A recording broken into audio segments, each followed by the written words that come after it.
Hello and welcome to your new summer job at the new and improved Freddy Fazbear's Pizza. I'm here to talk you through some of the things you can expect to see during your first week here and to help you get started down this new and exciting career path. Now, I want you to forget anything you may have heard about the old locations, you know. Some people still have a somewhat negative impression of the company. That old restaurant was kind of left to rot for quite a while, but I want to reassure you, Fazbear Entertainment is committed to family fun and above all, safety. They've spent a small fortune on these new animatronics. Facial recognition, advanced mobility, they even let them walk around during the day. Isn't that neat? But most importantly, they're all tied into some kind of criminal database so they can detect a predator a mile away. Heck, we should be paying them to guard you. Now that being said, no new system is without its kinks. You're only the second guard to work at that location. The first guy finished his week but complained about conditions. We switched him over to the day shift. So, hey, lucky you, right? Mainly he expressed concern that certain characters seemed to move around at night and even attempted to get into his office. Now, from what we know, that should be impossible. That restaurant should be the safest place on Earth.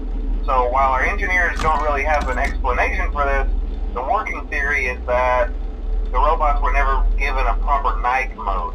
So when it gets quiet, they think they're in the wrong room. So then they go try to find where the people are, and in this case, that's your office. So our temporary solution is this.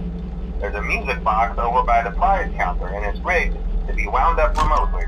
So just every once in a while, switch over to the prize counter video feed and wind it up for a few seconds. It doesn't seem to affect all of the animatronics, but it does affect one of them. And as for the rest of them, we have an even easier solution. You see, there may be a minor glitch in the system, something about the robot seeing you as an endoskeleton without its costume on and wanting to stuff you into the suit. So hey, we've given you an empty Freddy Fazbear head. Problem solved. You can put it on any time and leave it on for as long as you want. Eventually anything that wandered in will wander back out. Something else worth mentioning is kind of the quirky modern design of the building. You may have noticed there are no doors for you to close. But hey, you have light, and even though your flashlight can run out of power, the building cannot. So don't worry about the place going dark. Well, I think that's it. You should be golden. Check the lights, put on the Freddy head if you need to. Keep the music box wound up. Piece of cake. Have a good night, and I'll talk to you tomorrow.